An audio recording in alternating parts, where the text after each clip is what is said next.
Coming up on Security Now, I'm filling in for Leo again, and Steve Gibson and I have got some great stuff to talk about. There's more NSA news. Seems like there's more every week. We've got some of that. Also, we'll find out what about iOS 7 is really frustrating, Steve. And it's not the fingerprint sensor. In fact, we've got a whole explanation of what's good and what's bad about fingerprint biometrics. All that and more coming up. Netcasts you love. From people you trust. This is Twit. Audio bandwidth for Security Now is provided by the new Winamp for Android, featuring wireless sync and one-click iTunes import. Now with free daily music downloads and full-length CD listening parties. Download it for free at winamp.com/Android. Bandwidth for Security Now is provided by CacheFly at CacheFly.com. This is Security Now with Steve Gibson, episode 423, recorded September 25th, 2013. Fingerprint Biometrics. This episode of Security Now is brought to you by ProXPN. ProXPN is a virtual private network that allows you to use the internet the way it should be, anonymously and without oversight. For 20% off your new account, go to proxpn.com/twit and use the code SN20. And by OmniAlert. OmniAlert's mass notification platform allows you to instantly send text messages, emails, and more to your entire organization. For a 2-week free trial and 20% off your first year of service, visit omnialert.com/twit and use the offer code SecurityNow. It's time for Security Now, the show that attempts to keep you informed about the safety hazards of the internet and sometimes the wider world to help you stay safe online. I'm Tom Merritt, filling in for the vacationing Leo Laporte. He's gone for 2 more weeks, so I get to do this show one more time. I'm excited about that because I get to do the show with this guy, Steve Gibson, the man behind grc.com, Shields Up, Spin Right, and so much more. Steve, it's a pleasure to do this show with you. Thanks for letting me co-host. Oh, likewise, Tom. It's great. We get along well. We've got some fingerprint biometrics to talk about today, amongst other news. Well, yeah, as soon as the news of the fingerprint reader came out, our listeners will remember me saying, "Well, let's see how long it takes before the reader is spoofed." And I'm finding myself reacting to the fact that people are saying it was hacked. To me, it was spoofed. It wasn't hacked. A hack would be something that circumvented the need for it, but spoofing that's the right term. Fake fingerprints were made, and we talked a little bit about the technology, the fact that it was a capacitive technology as opposed to a photographic technology meant that inherently you would need a 3D finger, and of course, it didn't last a week. So I figured it'd be a great topic for today, since it's obviously very topical. It's in the news, and I wanted to also put it into perspective because one of the groups that performed the hack said, "See, nanny, we told you fingerprints are no good," but a different guy who did it says, the topic of his posting was how I hacked Apple's TouchID and why I still think fingerprints are great. And so, and both of these really, the reason I think I want to share them mostly is they really take us into the technology that had to be developed in order to do this, which is also sort of interesting. And of course, we've got a whole bunch of news of the week. So a great podcast. No, it's a great. I'm really interested in talking about this too, because what these you can use hack in the sort of the broad sense of messing with stuff to apply to it here. I know what you mean. Right. It's not actually changing the sensor or getting in there, but these ways of going after it, they show the limits of it. Nothing is 100% secure ever. So to me, what these show is not that, fingerprints are bad. It's that if you're going to use a fingerprint sensor, you should know that these are the limits to what it's going to be effective at and what it won't be. Exactly. What I want to do is I want to bring back some perspective. And in fact, even in this context, I think a week or two ago, I talked about, front door keys that are also not unique, but they're in the physical world and they're good enough to do the job. And and a fingerprint and what you have to go through to spoof it, and the fact that it's a real world physical attack that involves proximity, in that sense, it's completely different than anything that, can be done to us from China or Russia, purely electronically with a 0-day sort of thing. So it does really put us in, I think, in a different class of security. So, I want to just take a really good overview of what this means in the context of security and convenience, because really those are the two terms that apply. Yeah, watch out for those boxes of fingers being shipped over from other countries. Before we get to the news, let's take a quick break and thank our first sponsor for today's show, which is perfectly appropriate if you want to have an arsenal of different things to help keep you secure. One of them should be a VPN. VPN helps to keep your internet traffic from prying eyes, so they can't see everything you do. And plus, if you're using free Wi-Fi at a coffee shop or at a hotel, or even at a guest's house, you don't know who else is using that Wi-Fi. Maybe some guy's parked out on the street using it. Or maybe you're in the airport and there's tons of people don't use the free Wi-Fi that shows up. That's a bug, by the way. But you want to use the official airport Wi-Fi, but you don't know who else can sniff your traffic. So one of the ways to keep that secret is to use a VPN. That's what I do. I use ProXPN. It's a global VPN, works with almost any internet connection, creates a secure encrypted tunnel, 512-bit encryption tunnel, through which all of your online data passes back and forth. You can use it with pretty much any application, of course. You use browsers, emails, file sharing, instant messaging. ProXPN keeps everything you do away from that open internet, and it stops those little tiny hacks, those hacks that try to sniff your Facebook password. You don't want to mess with that. Use a VPN. You don't have to worry about it. And it works by OpenVPN or PPTP. You can choose. Bypass internet filters, block websites. You can choose what server it is. So if there's geographical restrictions you're worried about, you can get around those. Works for Windows, works for Mac. Obviously, you can configure it for Linux because it's OpenVPN and PPTP. It works with iOS, works with Android. You can allow it to use your data plan or your public corporate Wi-Fi with complete and total privacy. There's a new ProXPN app, actually, for Android, too. Makes it easy. Go to the Google Play Store, get that Android app, and that supports OpenVPN. World-class customer support as well. Go to proxpn.com/twit for more information and to sign up. ProXPN premium accounts are normally $9.95 a month or $74.95 for an entire year. We've got a special offer, though. Use the code SN20 and receive 20% off for the lifetime of your account. That's less than $5 a month on the yearly plan. If you're not satisfied, you can cancel within 7 days for a full refund. So, try it out. proxpn.com/twit. Put it through its paces and use that sign-up code SN20. We thank ProXPN for their support of Security Now. Okay, Steve, let's get into some of the security news, starting with, the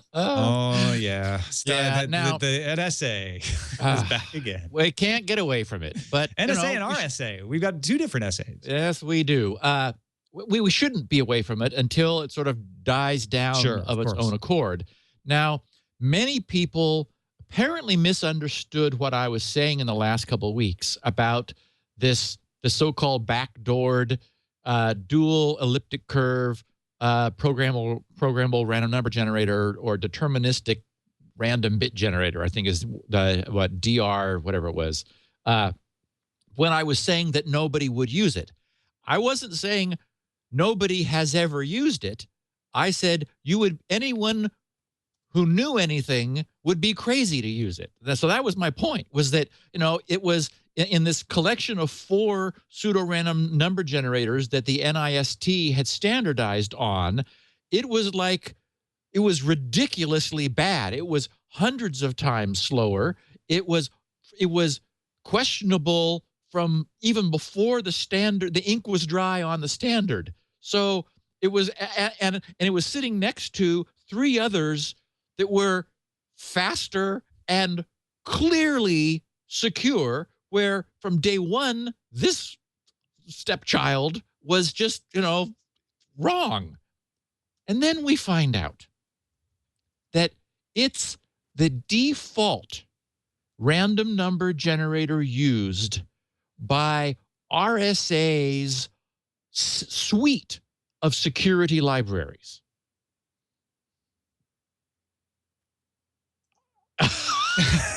It just kind of leaves you speechless, doesn't it? Okay, let me say that again. Yeah. You know, It's the whole RSA, thing. the RSA, the arguably sort of premier commercial provider of security technology and software, the inventors of standard factorial based public key encryption, the designers of all these technologies, they, in commercializing this, they created a suite of libraries.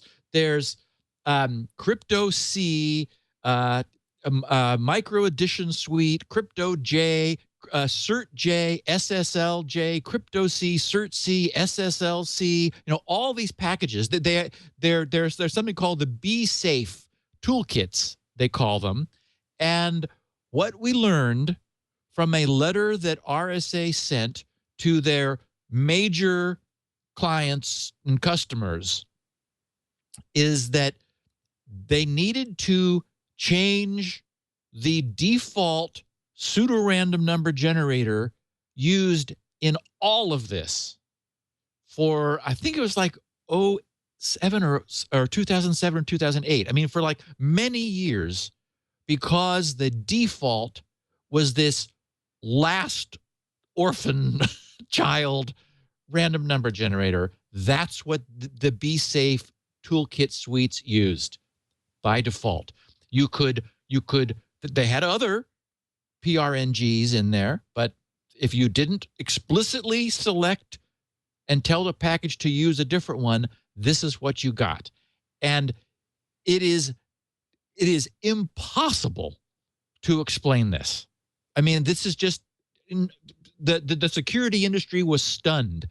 I mean, arguably we should have known, but RSA would be the last person you would expect to do this. RSA is synonymous. I mean, I know most of the audience does it. They're synonymous with encryption. In the episode of Agents of S.H.I.E.L.D. that premiered yesterday, they throw out RSA in there as sort of like, yeah, we're using RSA. Like the guys. If Joss Whedon writes that in the script, that means that this is permeated into the consciousness of the culture, right? Okay, so Matthew Green, who we've spoken of recently, the Johns Hopkins cryptographer, he wrote, and I'll just quote the top of his posting. He said, "In today's news of the weird, RSA," and he says in parentheses, a division of EMC, because they got bought by a bigger fish, has recommended that developers desist from using the, and he says in parentheses, allegedly, and then in quotes, backdoored. And that's the other thing, too, is that our listeners understand, because we covered this in detail, what we know about this. And, you know, we don't know anything, but there's every reason to be as suspicious as we should be. And that's all the reason anyone needs never to use it. I mean, because it's not like it's the only choice. It's like the worst choice. Not only, in terms of performance. Oh, and in fact, in trying to defend it, the CTO of RSA said, well, there are purposes for having slow algorithms. It's like, what? Like what? Man. Well, for example, when you want to strengthen a password, you run it through a hash many, many, many hundreds or thousands of times. But that's slow hashing functions. Yeah, that's not the same thing. Distinct, yes, from a slow random number generator. Normally, you need those at very high speed in very high quantity. We were talking about how entropy gets drained from operating systems that maintain entropy pools, and that so operating systems are thirsty for new entropy because the random number generator is taking up the entropy in order to do a really good job. So this is unbelievable. But anyway, so continuing what Matt Green said, he said, developers desist from using the allegedly backdoored, in quotes, dual EC DRBG random number generator, which happens to be the default in RSA's Be Safe cryptographic toolkits. And then Matt writes, youch. He says, in case you're missing the story here, dual EC DRBG, parens, which I wrote about yesterday, he says, is the random number generator voted most likely to be backdoored by the NSA. And of course, he doesn't mean voted literally, because no vote was taken. But, you know, we all agree. He says the story here is that despite many valid concerns about this generator, RSA went ahead and made it the default generator used for all cryptography in its flagship cryptography library. The implications for RSA and RSA-based products are staggering, writes Matt. In the worst case, a modestly bad but by no means worst case, he says, the NSA may be able to intercept SSL TLS connections made by products implemented with BSafe. So why would oh goodness. Yeah. So why would RSA pick dual EC as the default? You got me, he says. Not only is dual EC hilariously slow, which has real performance implications, it was shown to be a just plain bad random number generator all the way back in 2006. By 2007, when Shumau and Ferguson raised the possibility of a backdoor in the specification, no sensible cryptographer would go near the thing. And the killer is that RSA employs a number of highly distinguished cryptographers. It's unlikely that they'd all miss the news about dual EC. We can only speculate about the past. So I mean, can you make a stab at why? Well, NSA. I mean, that is the, you know, again, we will never know. We don't actually positively know there's even a problem, but there's certainly there's grounds for concern. The magic numbers used in this particular elliptic curve, remember I said elliptic curves are fine, but specific ones, because there's an infinitude of them, specific ones are chosen for various reasons. So the researchers, Shumau and Ferguson, verified that it was possible to have a backdoor such that getting a few random numbers from this generator would allow you to get the entire future, to essentially to capture its state. And once you have the whole state of a random number generator, because it is deterministic, you can simply project that state forward into the future. So it's impossible to excuse this. No one would have chosen this. Someone did. And there's no better place to plant a Trojan than in RSA's toolkit, which is used pervasively as a building block because no one wants to write all this complex crypto stuff themselves. It's used pervasively in commercial products as a building block for everything. So I mean, this is the nightmare scenario, and we know how crucial random numbers are. That it's the basis for secrecy, is that you choose a random number which is unpredictable by your adversary, and then you encrypt it in order to, so the other side can decrypt the random number, then they have it, and then you both use that for to run the cipher. So anyway, the incredible good news. I mean, this is another example of the positive fallout that Edward Snowden created. None of this would be happening if he hadn't sacrificed his way of life. You mean no one would know about it?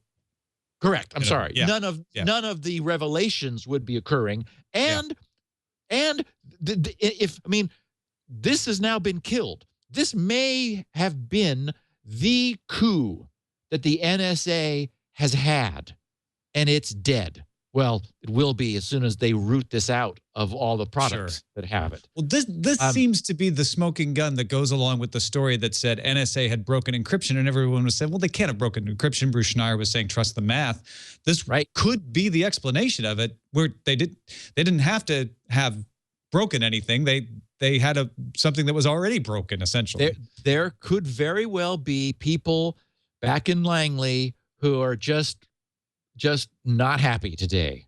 Oh, because the big feather that they had managed to insinuate out into the industry.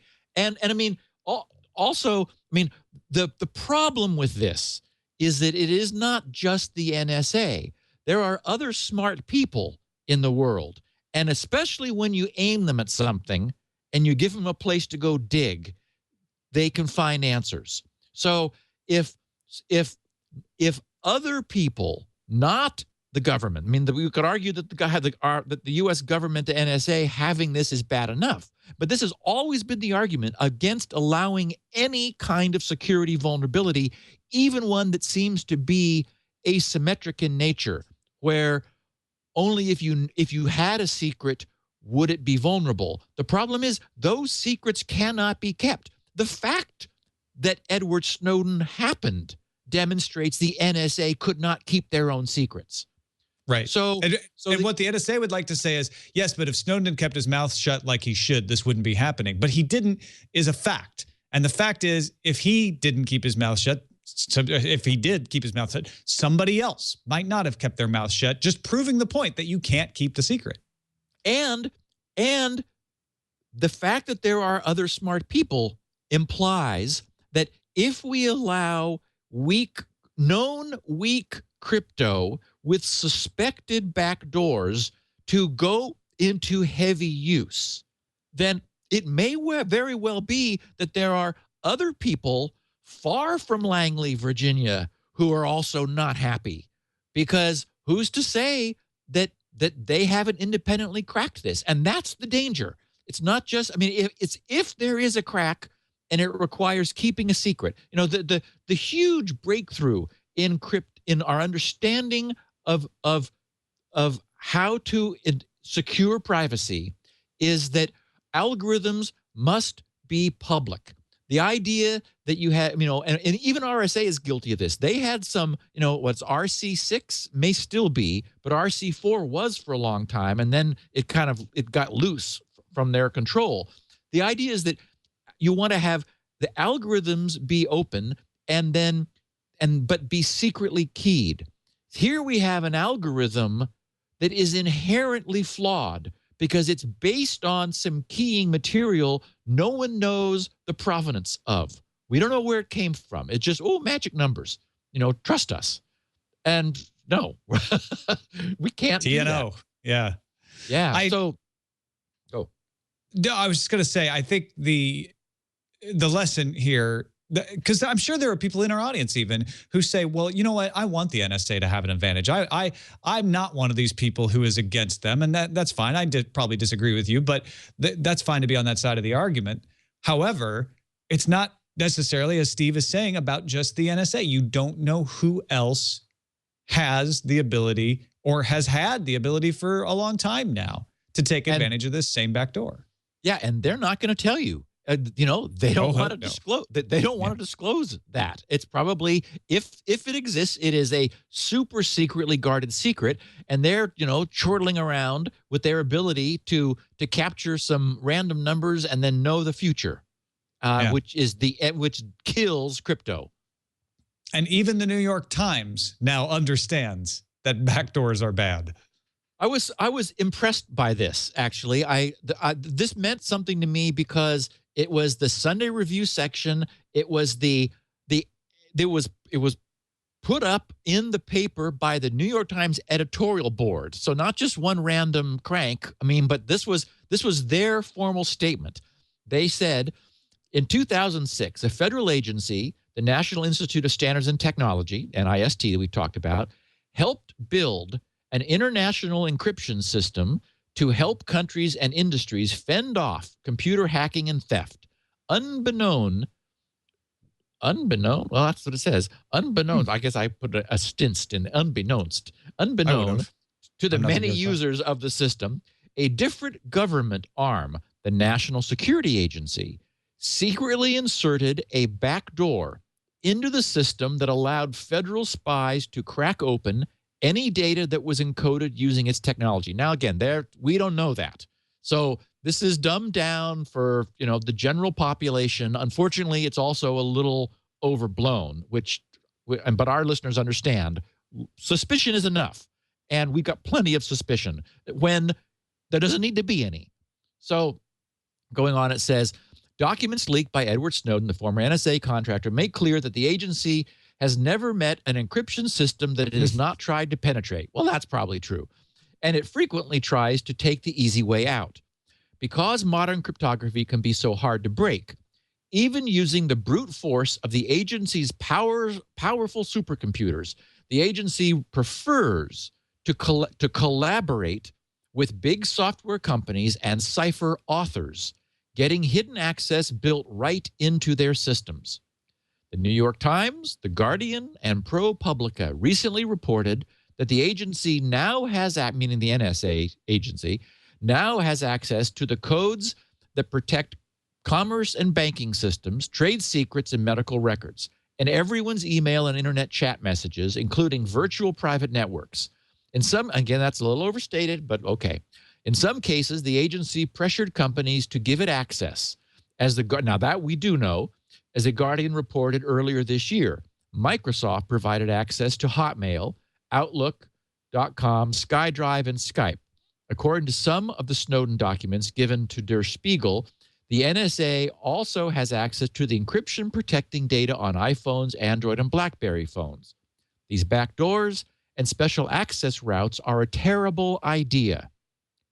Another example of the intelligence community's overreach.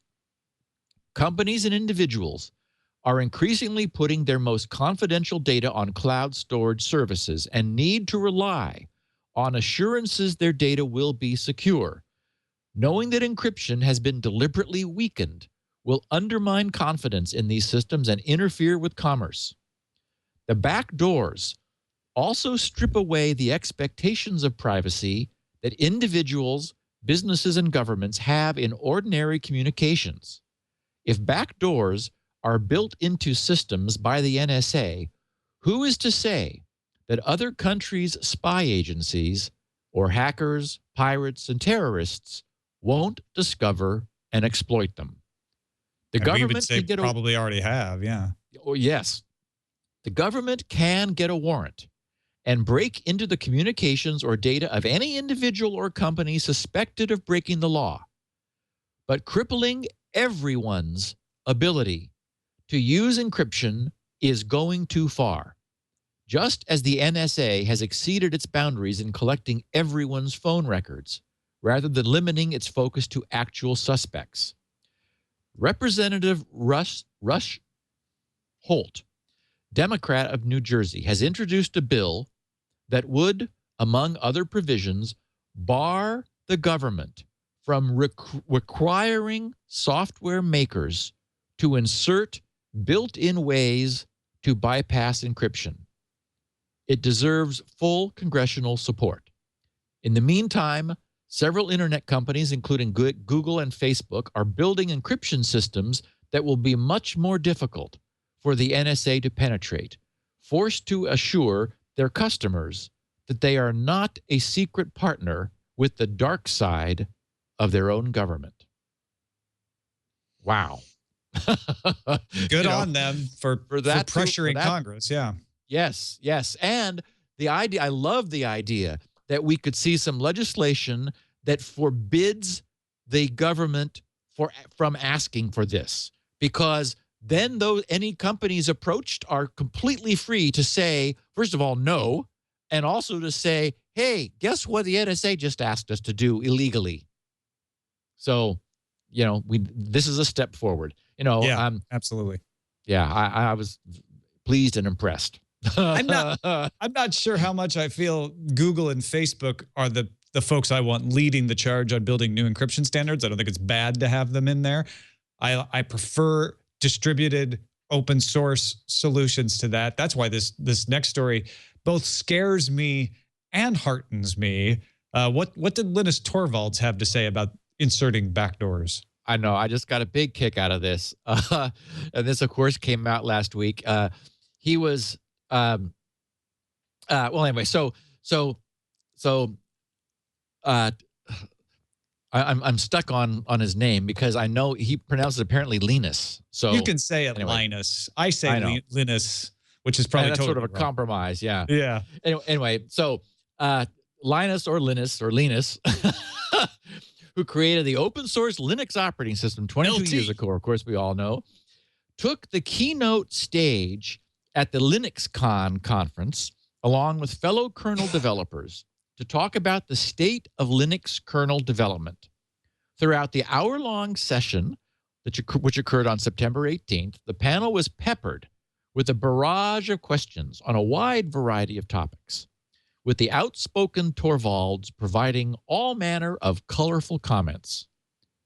Torvalds was also asked if he had ever been approached by the U.S. government to insert a backdoor into Linux. Torvalds responded no, while nodding his head yes, as the audience broke into spontaneous laughter. Classic. It's classic Torvalds. He's hilarious. If you've never actually heard him speak. And the problem is, I wouldn't have been laughing. Well, it's not funny. It's funny the way he delivered the answer. The actual answer, correct. No laughing matter. You're right about that. And it's funny, have you tried saying no and nodding? It's amazingly difficult. Hard. Yeah, it's like patting your head and rubbing your tummy at the same time. Yes. No. You have to think about it. Oof. Yeah, it requires a lot of deliberate override of what's natural. Anyway, I love that. And here's another piece of information. So he says no while he's nodding. So, yikes. Yeah. It's an elegant way to deliver a complex piece of information, which is usually in these cases, if you have been approached, the government then says you can't tell anybody we approached you. Of course. Yes. This was brilliant. So, hats off to him and further evidence of the pressure that manufacturers of pervasive systems, even something like this. I mean, the much heralded open source, I don't know how he would do it if he chose to, but of course, he never would. So no, good. That's good. good. I hope. Changing the topic. Yeah, I was going to say, hopefully we've got one iOS 7 security thing to talk about when we get to fingerprints later on in the show, but there's other flaws. Whenever there's an iOS update, there's always going to be flaws that surface. And hopefully none of these have to do with the NSA. What are they? So, okay, what intrigued me about these, I found 3 different problems that have been reported. But from the standpoint of being a developer and just sort of, problems have a feel. You can, it's one thing to have like an obscure buffer overrun in some library that was written 10 years ago that if you dance in a full moon in the dark with, touching your nose and send in a certain thing, this will happen. That's one thing. These feel different. These feel like they are characteristic of a system which is getting overly complicated and is beginning to show its age. And that's sort of sad. I mean, these are mistakes that are a consequence of complexity. And as we know, security and complexity are enemies of each other. It is difficult for anything really complicated to also be secure. And what, unfortunately, Apple has done is they have added feature on feature on feature on feature is that there are little pathways, little cracks through the system that they obviously didn't foresee. So the first one is just kind of I get a kick out of. They've been reported by a number of different people. The Find My Phone feature, much heralded in iOS 7, can be disabled by putting the device into airplane mode. Okay, well, that's not surprising because airplane mode, of course, shuts down all communications because otherwise we were told we're going to crash.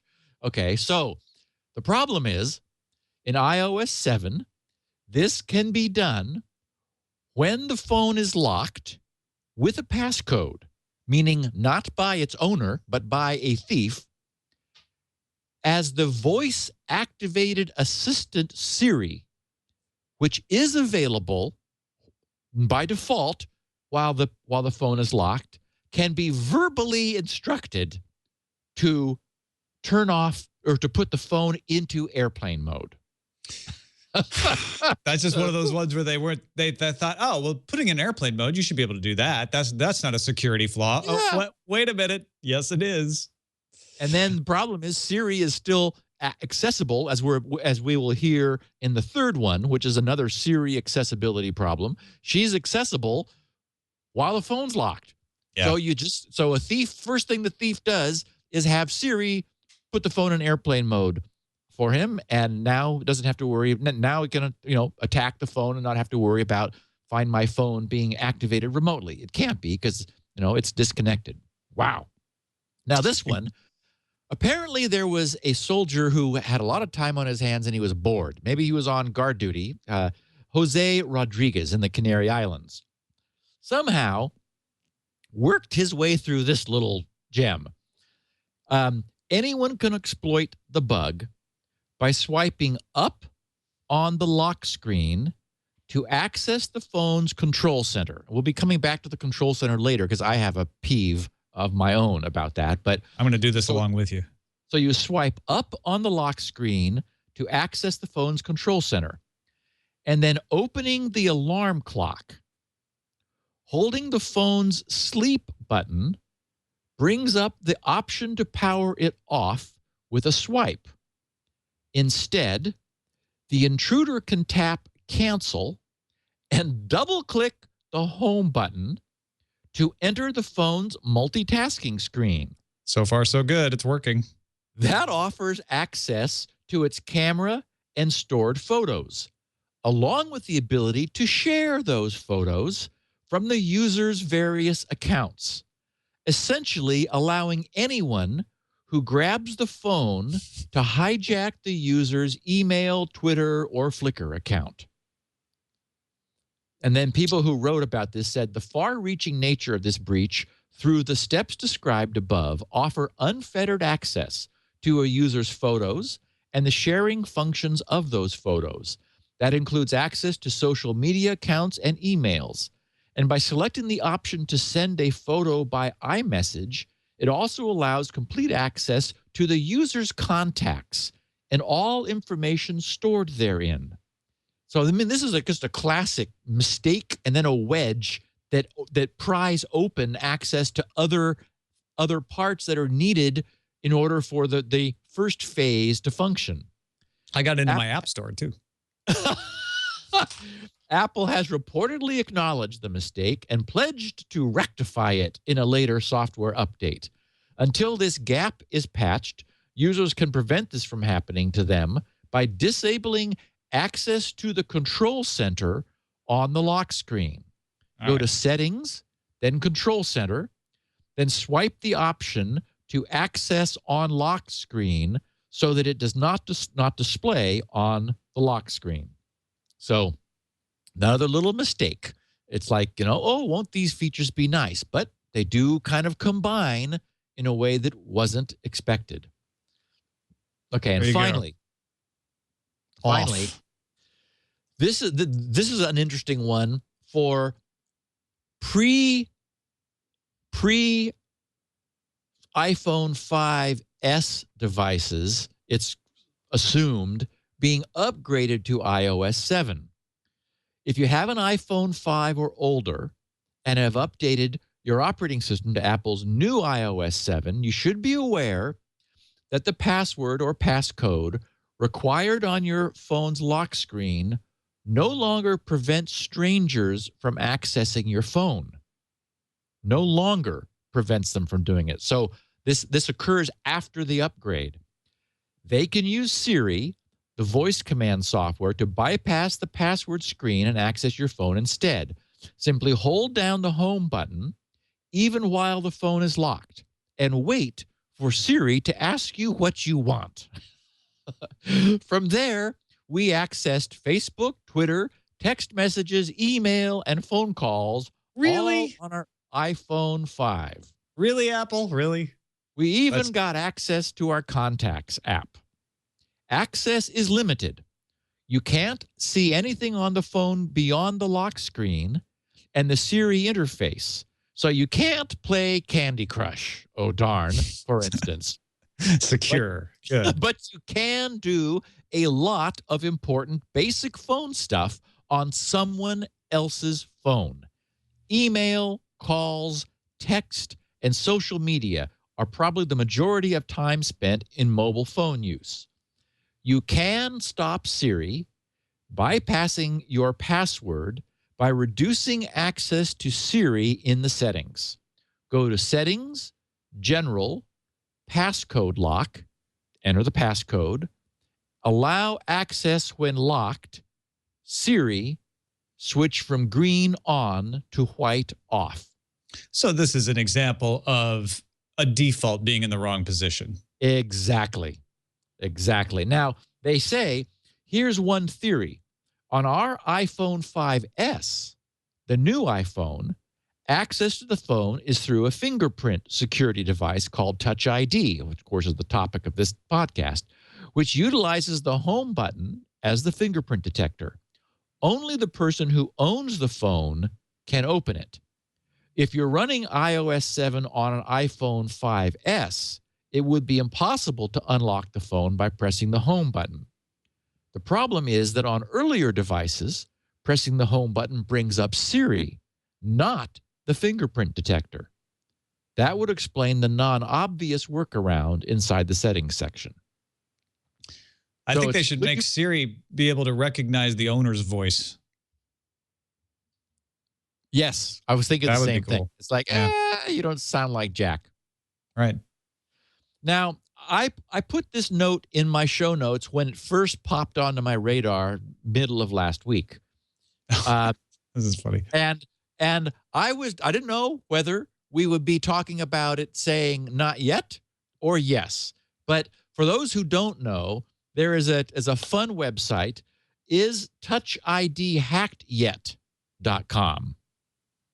And of course, it now offers the news, yes. And in fact, what was really cool was that when it initially appeared, people began posting donations for the, pledging that they would offer the person who first hacked TouchID, and again, I say spoofed, X amount of money.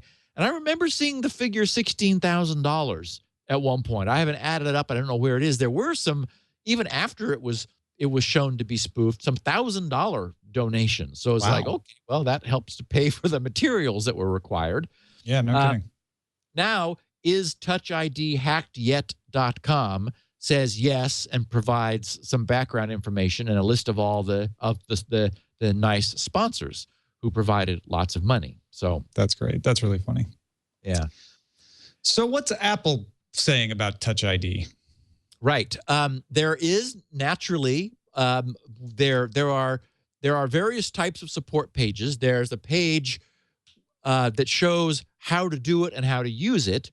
There's also a support page in their knowledge base that sort of helps to put it into context, which is useful to share and provide some additional information. I'm sure we're going to be learning incrementally more about it as time goes on. They said to configure Touch ID, you must first set up a passcode.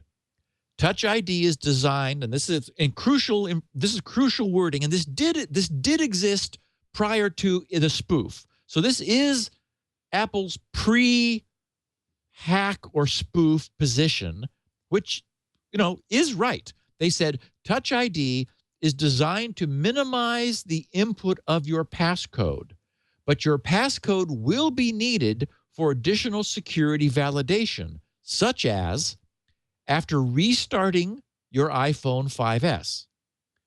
When more than 2 days, 48 hours, have elapsed from the time you unlocked you last unlocked your iPhone 5S, or to enter the passcode and fingerprint settings. So, they understand that in situations where maybe asking Touch ID to provide more security than it should, the phone will fall back to prompting you for your passcode. Then Apple continues, since security is only as secure as its weakest point, you can choose to increase the security of a 4-digit passcode by using a complex alphanumeric passcode. So here they're teaching us about switching to the full keyboard and using something long. They say, skipping over that, you can also use Touch ID instead of entering your Apple ID password to purchase content from iTunes Store, App Store, and Bookstore. You will be asked to scan your fingerprint with each purchase. If Touch ID does not recognize your finger, you'll be asked to try again. After 5 failed attempts, and this comes up later today, you'll be given the option of entering your Apple ID passcode. In addition, you will need to enter your Apple ID passcode after restarting your iPhone 5S and enrolling or deleting fingers. So, they have backed it up with, they're essentially requiring 2-factor authentication in those instances where, you have less. So they're trying to suggest things that a bad guy might do, or you do infrequently, or for some reason you haven't apparently had access to your phone for some length of time. They're using the metrics they can to say, in this instance, we give us additional confirmation that you're still you. So that's certainly reasonable. Yeah, this is the thing that made me positive about Touch ID when I first heard the announcement, was that they weren't switching over to say we're relying entirely now on your fingerprint for access to the phone, which would have been a horrible idea. Right. Now, what about where they store my fingerprint? That's getting a lot of attention, a lot of discussion. Yeah, and we don't know enough. I mean, this is where Apple is generally more secretive than I would like about security. Apple is not open to the degree that other companies are, so they're not telling us yet. I expect over time, this is what I mean by, we'll be learning more. On this, they end this page by talking about what they call the secure enclave. So they have their own term. Wow. Touch ID, they say, does not store any images of your fingerprint. It stores only a mathematical representation of your fingerprint. It is not possible for your actual fingerprint image to be reverse engineered from this mathematical representation. That's all good. And this is what I conjectured a couple weeks ago when I was talking about the topology of features. iPhone 5S also includes a new advanced security architecture called the Secure Enclave within the A7 chip, which was developed to protect passcode and fingerprint data. Fingerprint data is encrypted and protected with a key available only to the Secure Enclave. Fingerprint data is used only by the Secure Enclave to verify that your fingerprint matches the enrolled fingerprint data. The Secure Enclave is walled off from the rest of A7 and as well as the rest of iOS. Therefore, your fingerprint data is never accessed by iOS or other apps, never stored on Apple servers, and never backed up to iCloud or anywhere else. Only Touch ID uses it, and it cannot be used to match against other fingerprint databases. So a couple things. It's because of where we're going to go with our next story, it's interesting and key that it is not backed up to iCloud, they say.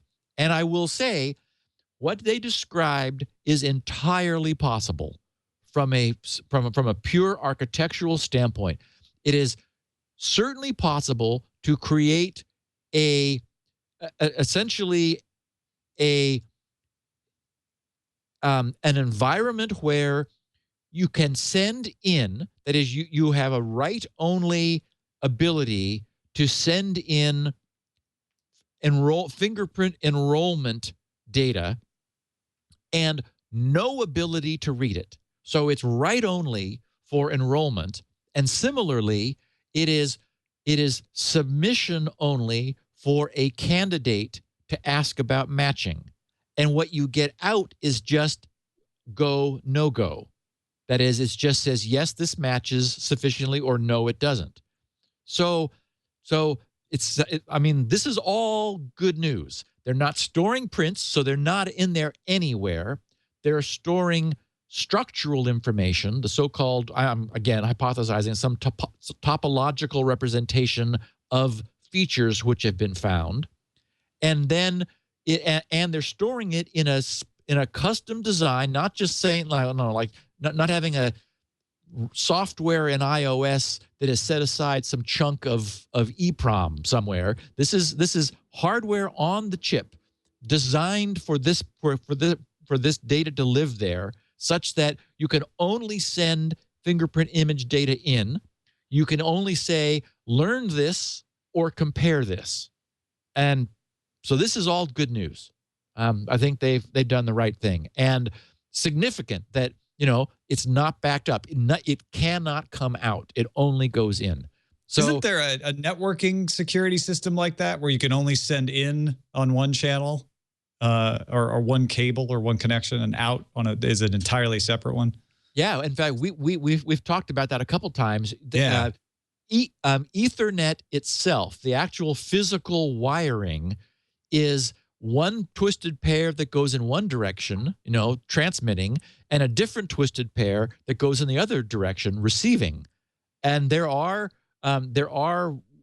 systems, cables you can actually make. There are even little connector boxes that deliberately drop the other direction. So right. you electrically cannot send data in the other direction. And there are even fiber optic links where you've got a photodiode and a photoreceptor and a piece of plastic in between, and there just isn't any way for data to go. That's the one I remember you talking about. I think that's the one I'm thinking of right there, that fiber optic system. That's really cool. Geekanook says he's going to start making rainbow tables for fingerprints. Do you think that would get him anywhere? Rainbow tables. I don't think so. Okay, so we don't know we don't yet have details on what they're looking at. There are sort of two levels of features in fingerprints. The so-called minutia, and that's actually the term they use. The minutia are sort of the sub-features, like broken ridges, or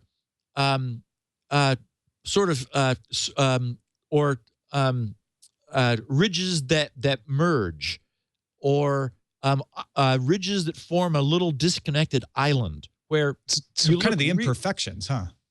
Yeah, they are. Now, the larger details are what we normally see if you just looked at your fingerprint on a glass. You would see humps, and you would see what's called a whorl, is where the ridge goes out and kind of does a loop and then goes back the same direction it came from. So you have this ridge reversing course and going off the fingerprint back where it came from.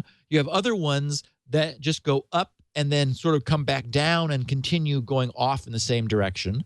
And then you have some that are just not connected to the edges of the fingerprint in any way, sort of at the top level. And we don't really know exactly what they're doing, but the articles we'll be covering here toward the end of the podcast give us some sense for what was necessary in order to defeat it. Yeah. All right. Our last main story here in the news, when I read the headline, it kind of threw me. And then when you read the story, you start to realize, well, maybe I should have guessed this. Google knows nearly every Wi-Fi password in the world. Yep.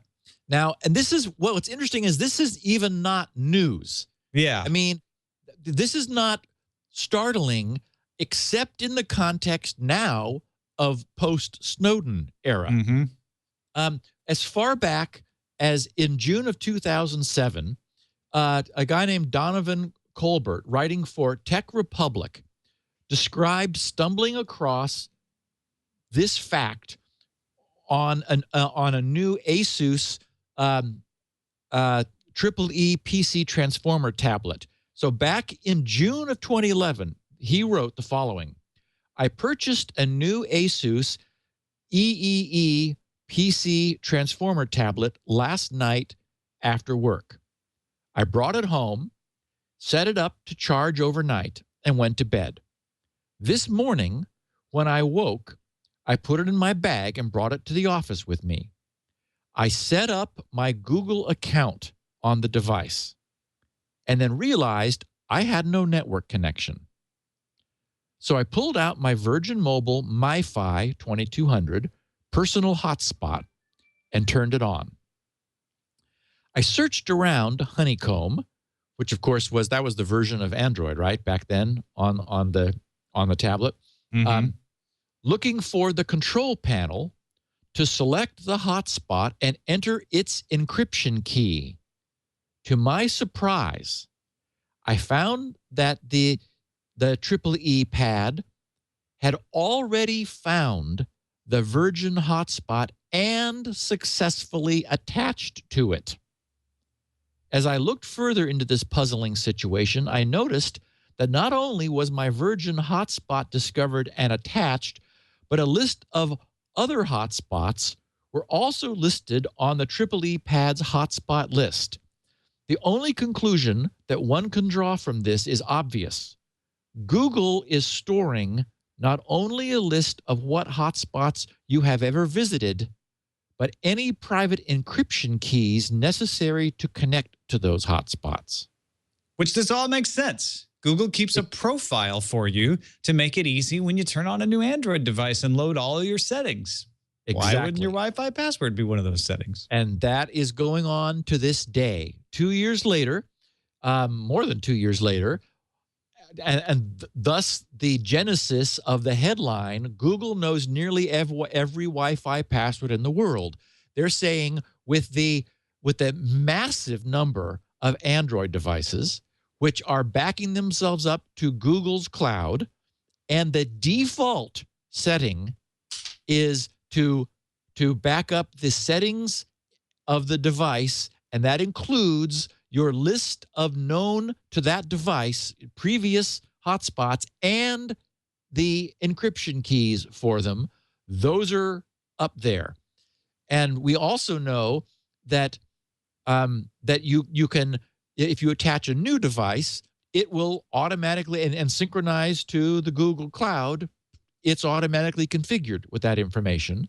So what we now know is that Google has that stuff, and Google has the ability to decrypt it, and the NSA has the ability to ask Google for that if they want it. Well, and that's the key, right? Because you can also phrase this story, Google knows every email in the world because there's so many Gmail addresses that they probably know a large percentage of the email because they're either being sent to or sent from Gmail accounts. And you can make a similar argument about documents.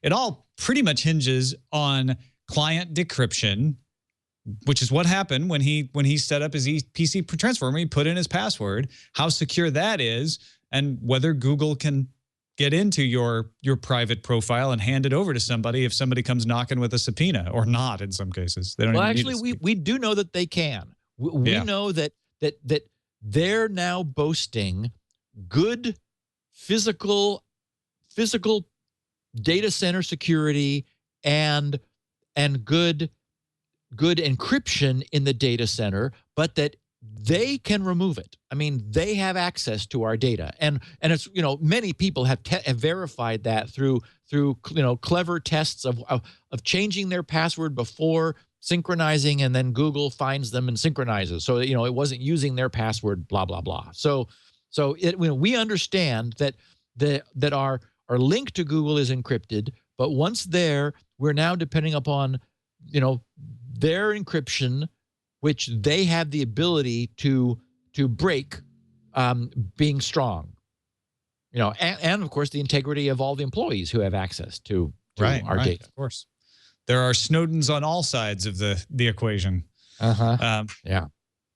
So you have your own list of iOS 7 errata. These things do you think Apple should publish? Yeah, I like Sarah. I order my phone very late in the morning, or wait, very late in the night, early in the morning. Actually, shortly after midnight. I'm just getting a black one, but it's they said they'd ship it sometime next week. So it's like I'm not desperate for it. But all my other iOS devices are switched over to 7. And one of the things that I do often, have always done, is in the old days, pre-7, I'd lift the screen up and then slide to the left to get the control panel. And I would adjust the brightness and I find I do it several times a day because the auto adjust is useless to me. It never seems to, I thank them for trying, but they don't seem to know what I want. So I'm manually adjusting the screen. And sometimes it's glaringly bright, so I'll bring it down. Sometimes I'm out in the sunlight or in a lighter setting, and so I crank it all the way up. But it's something I'm doing all the time. So I immediately recognized there was a problem because, of course, the new way is from any screen, you drag up from the bottom, and up comes the handy control panel. Unfortunately, to make it more visible, Apple dims the rest of the screen.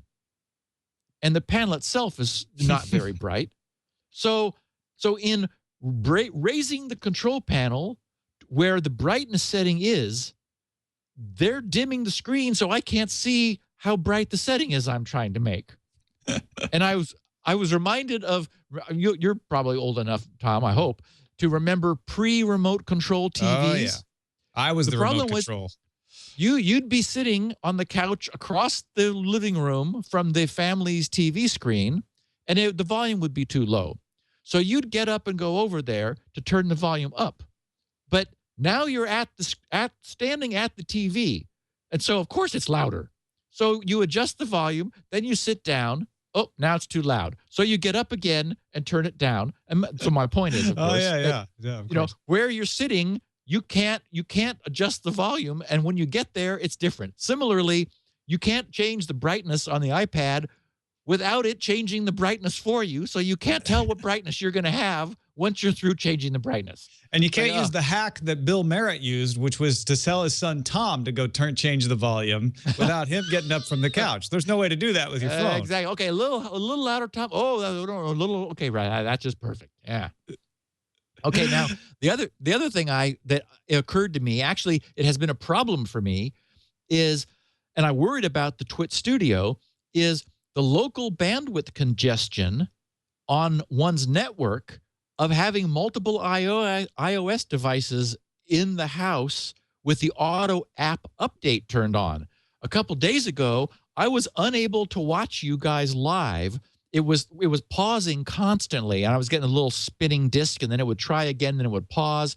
I thought, what is going on? Because I'm the master of my domain. I know what's happening all the time here, and so I closed the stream from you guys and looked over at my router, and I've got a big iron Cisco industrial router, and normally the activity light flickers routinely because I have a live connection to GRC servers, and I have a protocol that I developed for synchronizing. Like when we hear yabba dabba doo here, it's because I'm sending UDP packets querying for a status update, and they come back through the multiple layers of NAT that way to get to me. So there's a little constant activity. I know what my network looks like, and the light was on hard solid, and I thought, what is going on?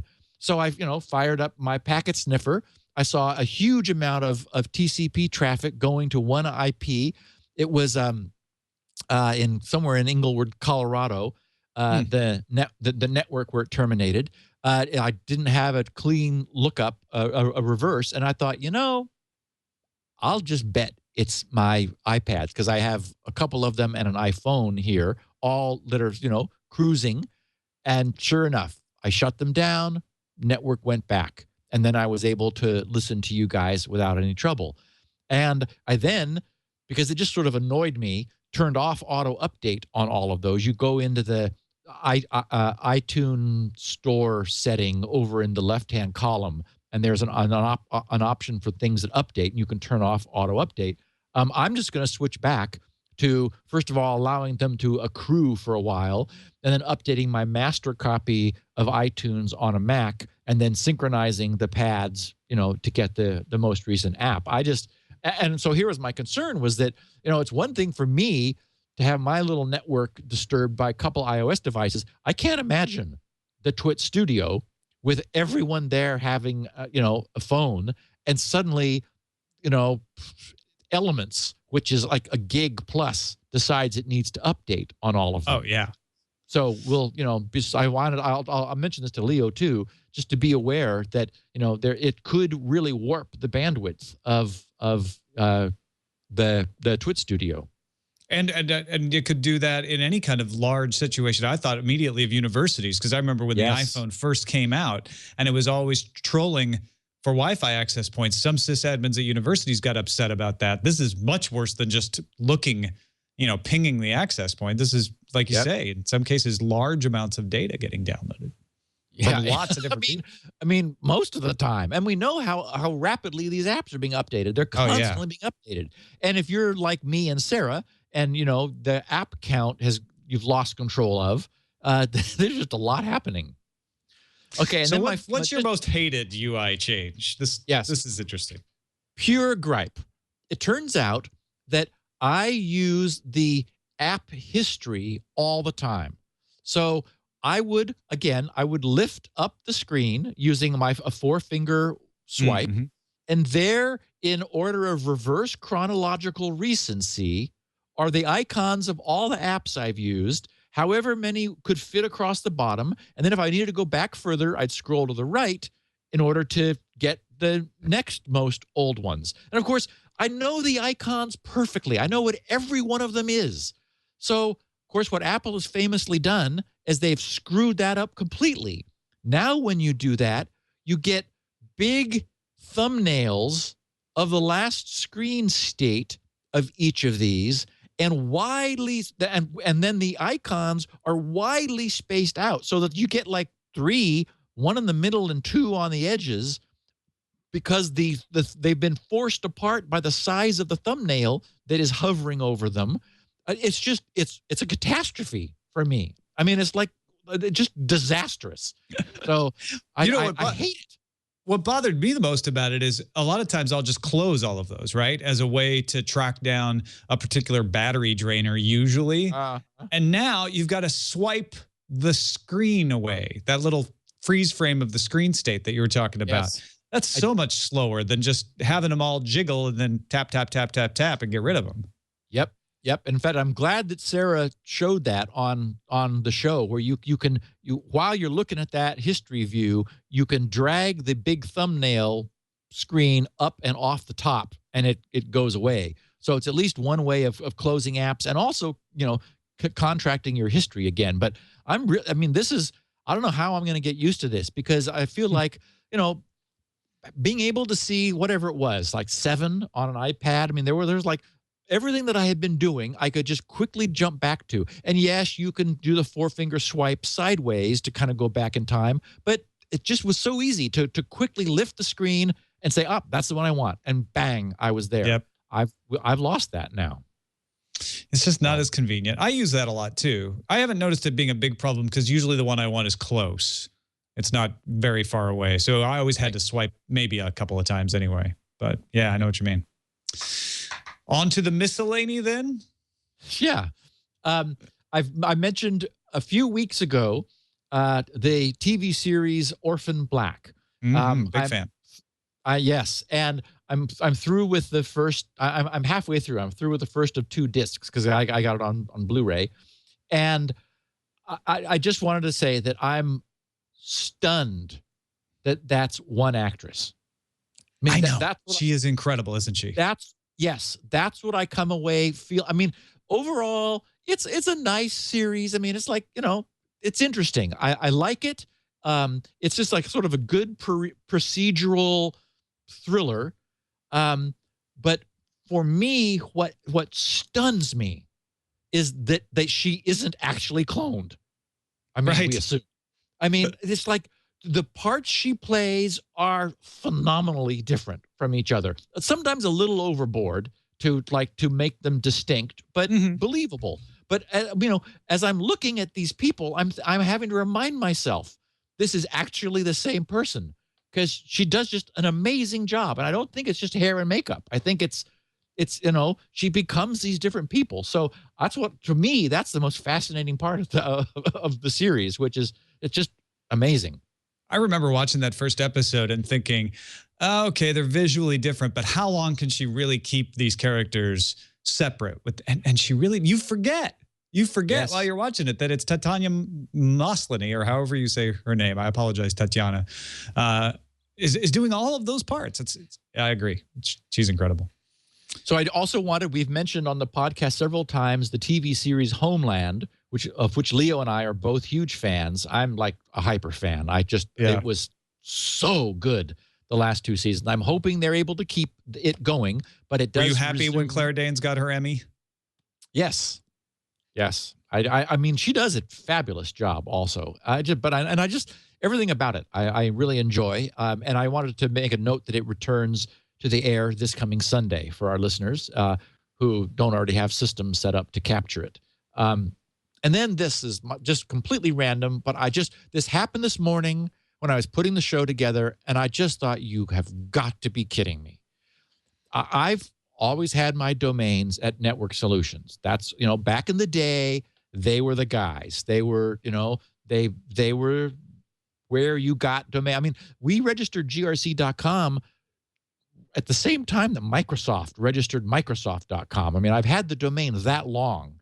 And so there wasn't all these alternatives. So, and inertia has kept me there, and it's a pain to move everything. And I've got a bunch of stuff there. Anyway, they've recently just been spamming me with marketing propaganda. I mean, it's really getting to be annoying. And then this morning I just looked at it. I thought, no. A domain that I have, I got a free registration for it in .biz for 1 year, $0. And I thought, first of all, what? It's like I was confused. Was my account hacked somehow? Did somebody register this for me? Or like, what? Then I realized what this is. It is pure bait and switch. It is, we're going to give you an existing domain in the .biz top level at no charge for a year, hoping you will use it, because then you're stuck. Mm-hmm. And I just want to flip them the bird and just say, that is just slime. I moved all of my domains with concierge service, and they're not a sponsor of this particular show. They are a sponsor of the network, but Hover, you just call them up. Tell them your domains.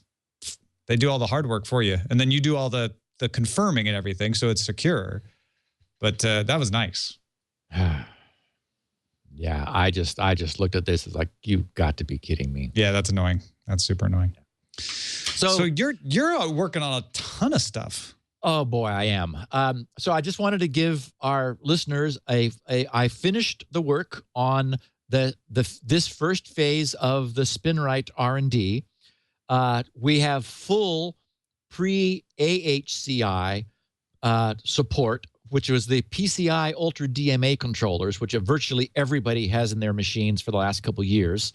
Although the newer machines have their motherboard set to AHCI, which is the next generation controller. That's the next thing I'm going to support. What's somewhat amazing is that we achieved 100% success on all controllers that anyone in the news groups, and we have hundreds of people have tested this on hundreds of machines, have in their possession. Many AHCI controllers turn out to do double duty, and so we already work with those. And many RAID controllers, we're now able to penetrate what I call thin RAID, where it's a RAID feature, but it's actually just a bunch of disks, and the software provides the RAID functionality And so it calls itself RAID in the system. What we run on all of its drives. There was only one apparently true RAID by High Point Systems, where at this point we're unable to operate on it. We may be once we add AHCI support, and we're getting stunning performance because I built my own extended real mode operating facility, essentially, that I talked about once before, and my own extended memory manager into this technology. So we're in real mode, running DOS, yet we have access to all of the machine's memory. We only need 32 megs, but that's vastly larger than the buffer we were using before. It's the largest buffer drives can use, but that's getting us on a level 2 fast recovery scan. We're seeing like 93 minutes per terabyte. So now multi-terabyte drives can be scanned and data recovery performed on them in a couple hours. So that's really going to be very cool. And of course, as I have said, I committed a free upgrade to all of this for current 6.0 owners. At this point now, I've stopped work on that because I am frantically, feverishly, fervently working on documenting this the identification authentication system that I've come up with, and I'm going to try to have that as our topic for next week, Tom. Great. I think I probably can, and because I know that I've piqued everyone's curiosity, to say the least. It's holding up. I've got pages now of clear documentation and diagrams, and I've thought things through all the way, which is what I was wanting to do, but I wasn't letting myself really spend the time until I got SpinRite this first phase nailed down. And it's looking good. So I think that'll be the big reveal a week from now. So no Q&A next week. We'd push that off one. I'm willing to for this. Nice. I'm excited about this. I can't wait to hear about it. And I'd love to do it with you, and then I get to do it with Leo again the next week. So that's there you go. Perfect. Everybody wins. All right. Well, should we take a quick break and thank our other sponsor for today's show, OmniAlert. Every organization needs an effective way to communicate during important situations. 7.5 million people in over 15,000 organizations have already found that OmniAlert is their perfect solution to critical communications needs. OmniAlert's a cloud-based platform that enables managers to distribute simultaneous text messages or phone calls or emails or desktop alerts, all kinds of things like that. OmniAlert can even update web pages, can do social media, can do digital signage, countless other devices and services. And we're talking about critical systems, not just critical for your business, but critical for life. Hospitals, fire departments, other emergency services use OmniAlert to replace one-way pagers, delivering critical information and summoning first responders. When I was doing first response, you always had to have that pager on you all the time. It's important to get people to know what's happening and where to go as soon as possible. Universities and colleges use OmniAlert to report campus crimes and notify students in case of emergency. K through 12 schools using it for automated attendance calls, reporting lockdowns, things like snow days. Sports teams, community groups, they're using it to, if they need to postpone an event or cancel, maybe because of weather. Game gets rained out, tell everybody right away. Everybody knows, okay, don't show up at the field. We're going to reschedule that. Companies, both large and small, use it to notify employees about everything from server downtime to local traffic conditions. And the thing is, you can administer it from any desktop. You can administer it from a smartphone, for goodness sake, from a tablet. No software to install. Peace of mind with 2048 2048-bit SSL EV. Import users easily. You can even let users opt in by text messages. You don't have to stress out. You don't have to get frustrated. You can plan scenarios ahead of time so that when the time comes, you deliver that information with one click. You can send messages to all users or set groups. They even invented the world's first campus emergency notification system, the leading brand for colleges and universities. We are using it now. We just got it set up here at TWiT for emergencies. Used it the other day. Tony Wang sent a note out that the 101 had got shut down going north. We're able to tell people, hey, you might want to figure out an alternate route, alternate plans. Over 98% of OmniAlert customers renew their service each year. Hassle-free customer support available 24 hours a day, 365 days a year. And here's the best part. Prices start as low as $2 a user per month on the basic plan. This is big level stuff that you could be using. Experience OmniAlert's award-winning critical communication services for your organization. For a 2-week risk-free trial and 20% off your first year of service, visit OmniAlert, that's OMNILERT.com, OmniAlert.com/twit, and use the offer code SecurityNow, all one word. And we thank OmniAlert for their support of Security Now. Once again, OmniAlert.com/twit. Enter that code SecurityNow to save 20%. All right, Steve, let's get into Touch ID. Let's get into fingerprints. First of all, there have been some cool hacks. What are these hacks that people have been doing? I love the Chaos Computer Club one, frankly. Yeah, well, okay, they're basically one. That is, there is one way to do this, and so I want to share the nanny posting, which I've edited a little bit just so that it reads better on the podcast. From and this was the original claim that was met with some skepticism until a good video was being made. There was some concern that the video wasn't really very good, and I'll make a couple comments about that whole notion too. But this is sort of I want to show both sides to this coin. These are the guys who think fingerprints are an absolutely bad idea, period. And you'll certainly get that sense from them. So this is the official statement from the Chaos Computer Club, who were the first people to spoof Apple's Touch ID. They said, the biometrics hacking team of the Chaos Computer Club, CCC, has successfully bypassed the biometric security of Apple's Touch ID using easy, we'll see about that, everyday means. A fingerprint of the phone user photographed from a glass surface was enough to create a fake finger that could unlock an iPhone 5S secured with Touch ID.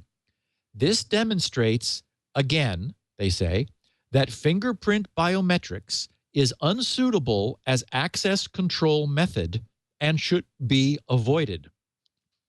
Apple had released the new iPhone with a fingerprint sensor that was supposedly much more secure than previous fingerprint technology.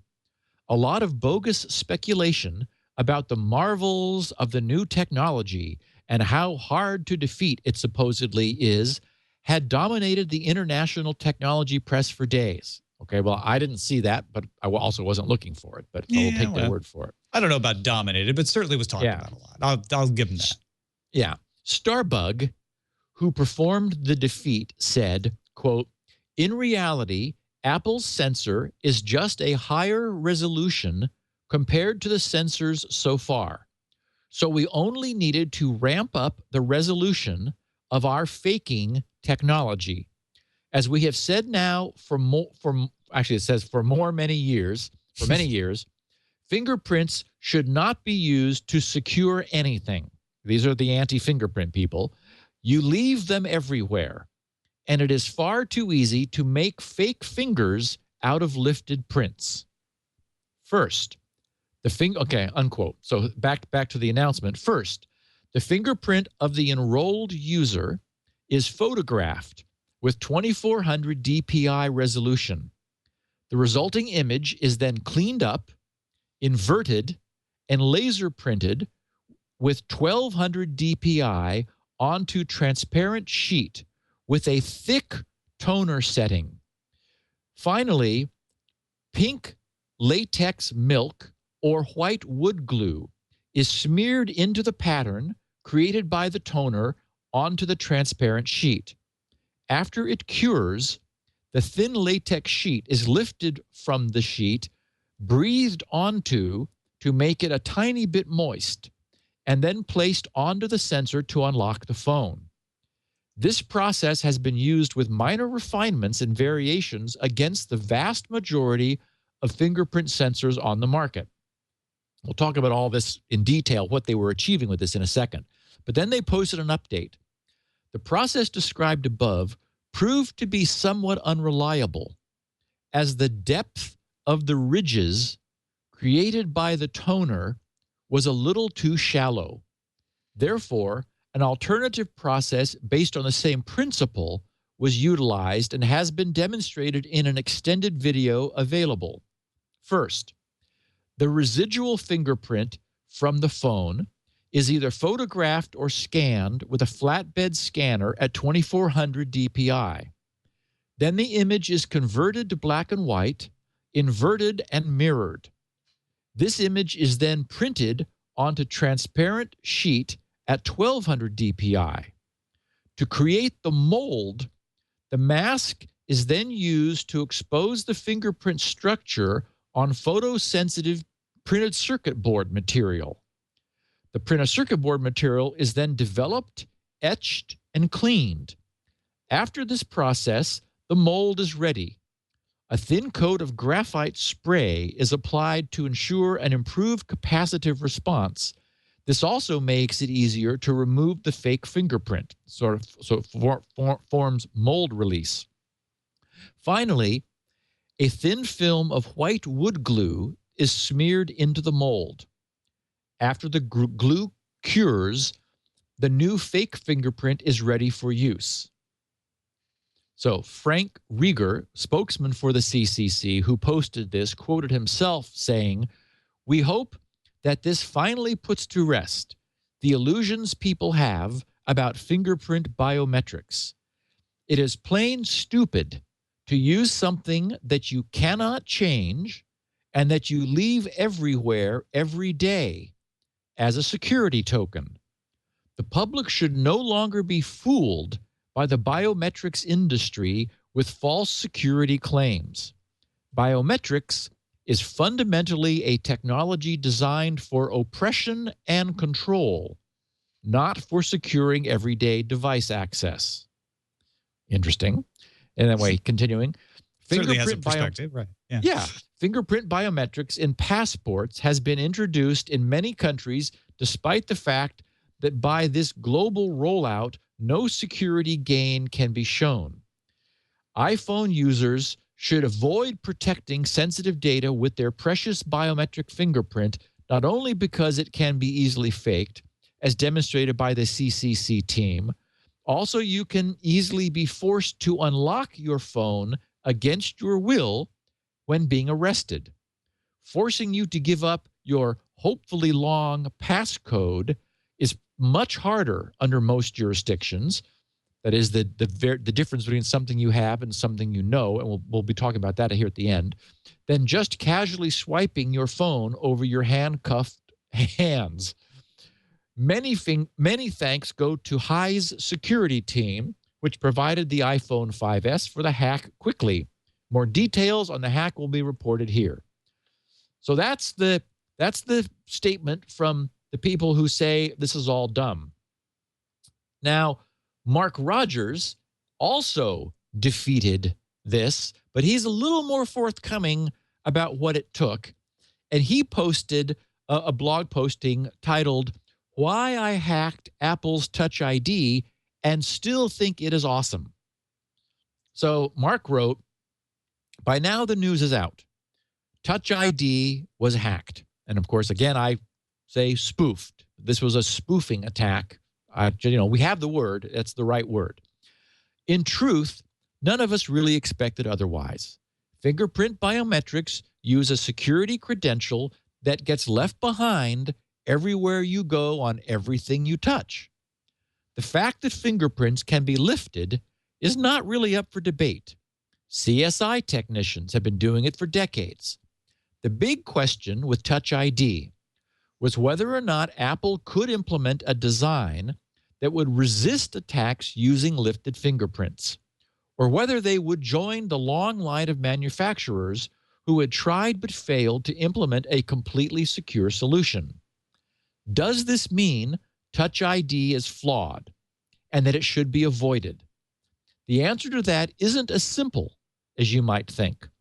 Yes, TouchID has flaws, and yes, it's possible to exploit those flaws and unlock an iPhone. But the reality is, these flaws are not something that the average consumer should worry about. Why? Because exploiting them was anything but trivial. Hacking TouchID relies upon a combination of skills, existing academic research, and the patience of a crime scene technician. First, you have to obtain a suitable print.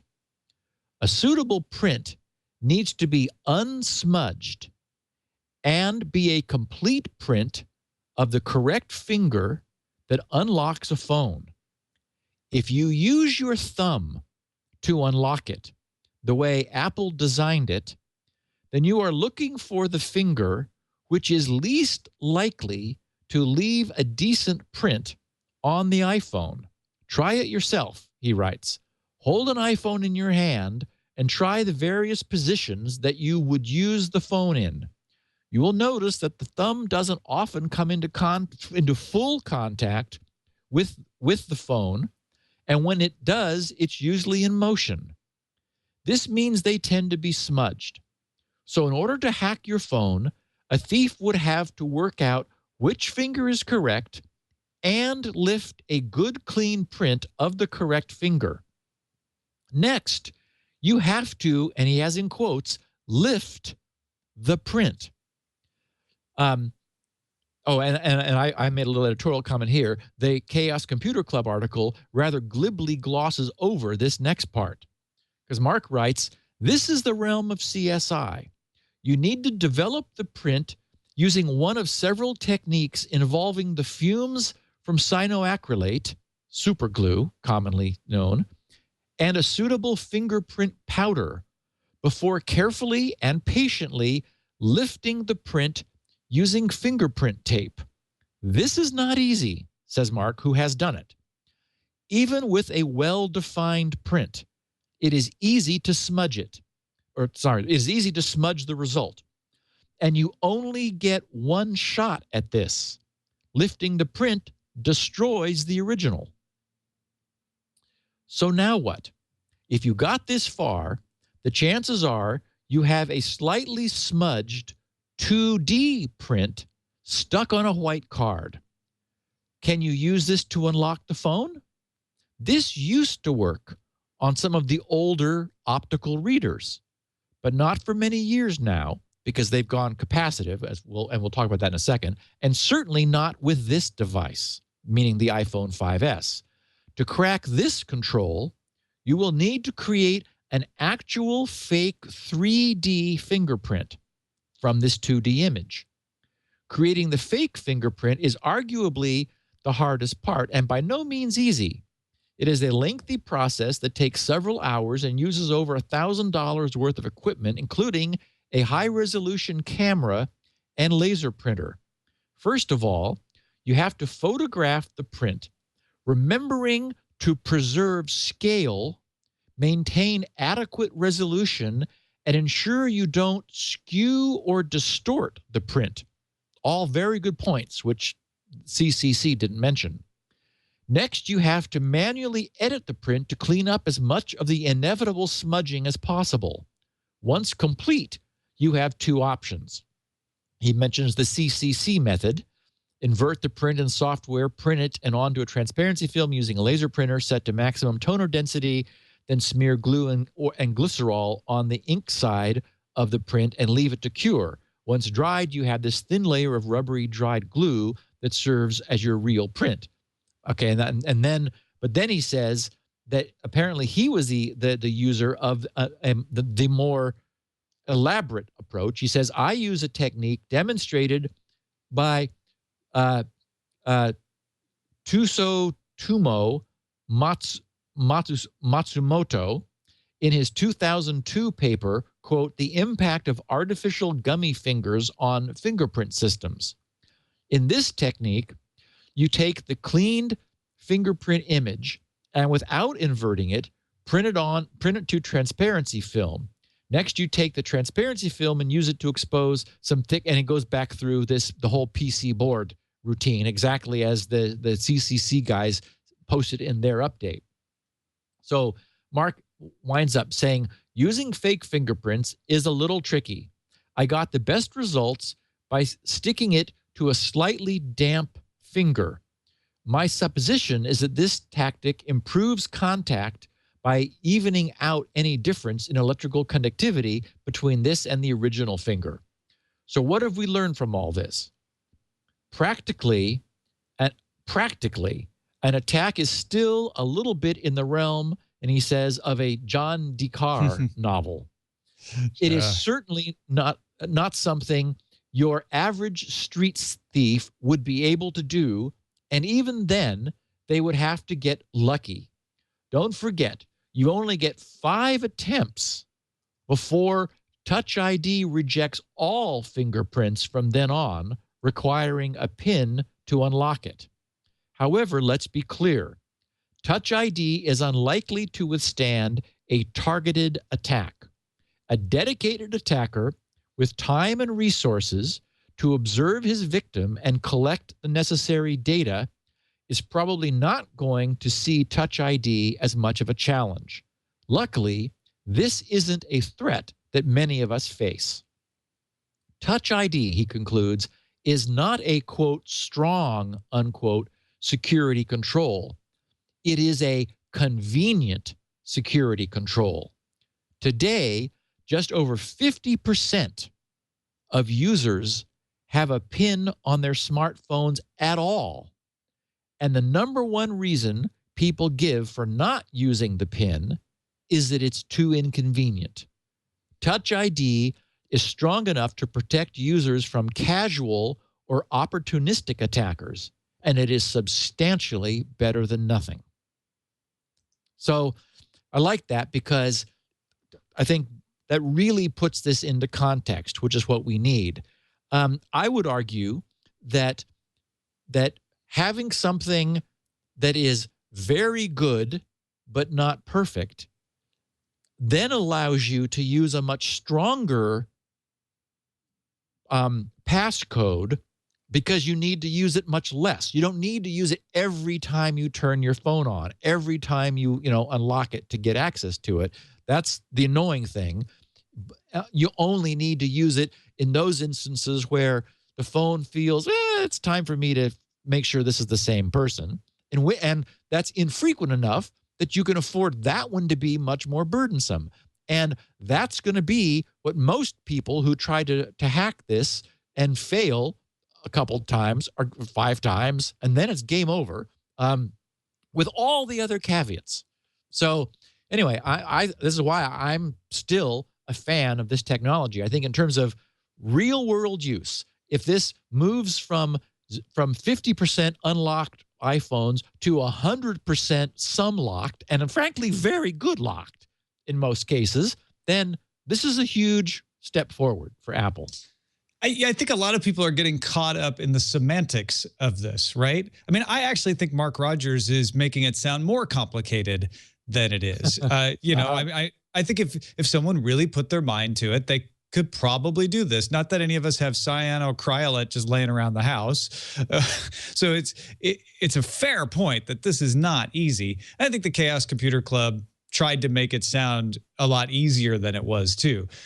But really, to me, that's not even the most important part. Is this easy? Is this hard? The most important part is the point you get to at the end, which is how often is it really going to be taken advantage of? How likely is it that some, like you say, like a casual thief is going to go to the trouble to do all of this? More likely, they just make you unlock it before you hand it over to them, right? Well, precisely. And yes, and I mean, one thing to remember too is that if there's a weakness, it's that, I mean, anybody who really wants security will use a really long passcode, period. I mean, that's what they will do. Or they'll use TouchID until they start, until they do a border crossing, because we're seeing stories about, devices being confiscated at international border crossings. And it's like, okay, so you turn off your fingerprint and you only use your super long passcode there. And then once you regain control, you switch back. So it's worth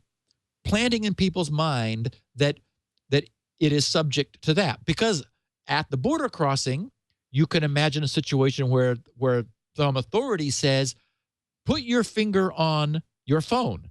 And if you hadn't turned it off, you could arguably be compelled to do that.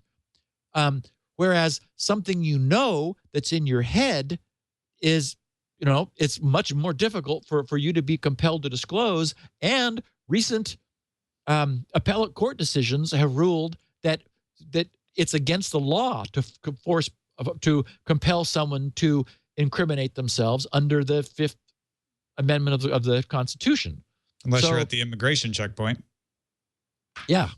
Yeah. Yeah.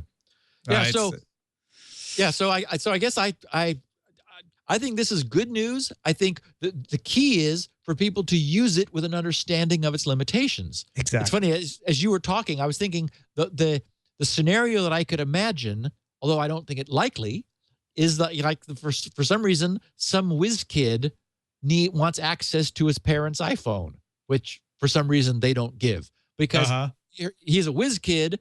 His parents are leaving fingerprints all over the place. You know, he's like, I know where the super glue is. I got some cyanocrylate.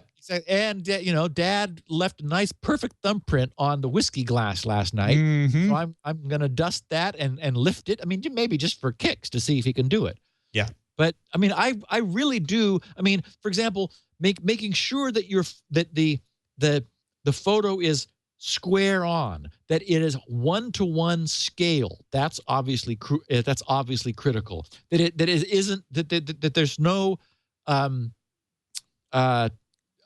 trapezoidal distortion in either way. I mean, I could see that it would take something to make this work, and because this is capacitive, because it actually senses the presence or absence of substance over the sensor. That's what that means, as we were talking about it before. It's the 3D-ness of the ridges of your finger that this thing is sensing. In the same way that a stud finder is able to find a wood stud behind the wall, but what's happening is it puts out a capacitive field, an electrostatic field, and the so-called dielectric constant changes depending upon whether there's air or a solid there. Similarly, when you put your finger on the sensor, there is air where you've got ravines in between the ridges, and this sensor is able to sense that it is a change in capacitance from that to where the skin is in contact, just like a stud finder that people have been using for decades. In that Chaos Computer Club video, if I'm seeing it right, they just wrap the fake fingerprint around a real finger, right? Yeah, that's all they needed to do. You don't need to make a fake finger. No, you just wear it. Yeah, you just end up with like a little snake skin sort of, very thin thing, but it's got and the whole idea of using toner was that toner is 3D. It is, and you can feel. If you rub your fingers on a Xerox copy, that uses toner, you can feel that it is 3D. And so that's what they need was that they needed to turn the image from a two-dimensional to a raised event. And so the whole concept of going to the PC board is there you have a printed circuit board is a much thicker layer of copper than the toner is thick on paper. So they use the image to photo etch the copper away. So you end up with raised copper, which is more raised than toner. Then you smudge the insulating material, the glue or latex into that, and then when you peel that out, you've got an image of the fingerprint in relief, essentially, thanks to this little printed circuit board. So yeah, it can be defeated, but boy, I think both locking it, 5 times to lock, and it'd be nice, frankly, if Apple turned that number down, or if that were user controllable. If that were, exactly. I'd set that to 1. And if it proves to be reliable enough, if you don't get it the first time, sorry, enter your passcode. Yeah, and that way, if somebody says we're going to force you, you're at the border. You don't have Fifth Amendment rights right now. Yes. Put your finger on that. You put the wrong finger on it. Yes. Oh, sorry, I messed up. I thought it was my right hand. It's my left hand. And oh my God! And I haven't had to use my passcode for so long. I forgot. I can't remember what the passcode is. Yeah. No, exactly. I think this is really important because people, and it's fun. I understand people are getting, caught up into like, well, how difficult is this? And could I do it myself? And is it possible that this is easier than like trying to attach some kind of bot to the phone and crack into the passcode? Those are all fair exercises. But in the end, that's not what this is. Yeah, exactly. Why do people climb mountains? Because it's there. And they want to look around from the top and like say, okay, here's a high volume consumer fingerprint scanner. Let's find out, what it takes to crack it. And I'm glad they did. I am too. Because now I know, okay, that's how much I could rely on that sensor. I'm not. And you know what? This informs my use of my phone too. It also informs what I'm going to allow to be stored on that particular computer and what connections it's going to make, because it has that level of security. Right. It's all good stuff. Well, Steve, thank you for taking us through. If it's easy to turn it off, then you could do that intelligently. If you understand that your phone has valuable data, while it's really in your control, you get the convenience of using your thumb or whatever finger you choose, when it might have for some reason you have less control over it, then you could just turn that off and just fall back to your really long passcode. And you mentioned it earlier in the show. How much more secure is this than a house key? Yes, exactly. That's the other thing we forget, is that a house key is actually not very secure. It exists in the physical world. Some guy has to be there at your door trying keys. But it's like a fun experiment. It's often the case that one of somebody else's many keys will unlock your front door, because statistically there just aren't that many of them. So again, the idea is this probably has Apple is claiming a 1 in 50,000 false positive rate. So and they actually get their statistics a little bit wrong, because they believe that means that after 50,000 tries, you'll succeed once or something like that. I can't remember exactly what they said, but it's like, okay, it's not quite the way statistics works, Apple. But still, the idea being it's very unlikely that a stranger's fingerprint is going to also unlock your phone. That does the job. Just like it's very unlikely that a specific person's key is going to unlock your front door, but you get enough people together, and the chances are that someone's key will. And actually, you also have the problem with the birthday attack. If you got a bunch of people together, the chances are very good that any pair of someone's front door and someone's keys could be unlocked. Similarly, if you got a whole bunch of people together with their phones and everybody tried everybody's phone, then the birthday attack statistics come into play, and it becomes, again, much more likely. But, those are all sort of synthetic exercises. I just think I can't wait to get mine and to play with it. I think it's going to be a lot of fun. Well, thank you, Steve. As always, fantastic show and a good explanation. I'm really looking forward to next week. And here, I hope you're able to pull that together for next week, because I'm looking forward to hearing about this new authentication scheme. Doesn't involve fingers, does it? No fingers. Okay. I'll keep my fingers to myself. You could find Steve's work at grc.com. You have a fingerprinting service, totally different kind of fingerprinting service that I noticed at the top of the show. Allows you to detect when your secure connections are being intercepted and monitored. But go check out SpinRite. I did that all pre-NSA, but there's been a surge in interest in it, because, of course, suddenly people actually realize, oh, maybe there is, some pressure being put on connections to be intercepted. So I've noticed a resurgence of interest in that. SpinRite, of course, all kinds of great things. And you can find all of our show notes and things like that at twit.tv/SN. Anything to tell folks about before we head out of here? I think everybody knows that I keep the low bandwidth versions of these, as Leo describes it, for the bandwidth impaired. Elaine likes to use it because she's got a satellite link to wherever she is out in the boonies somewhere. And so it preserves her bandwidth. And, of course, she famously does transcripts for all the podcasts, which we have at grc.com/securitynow.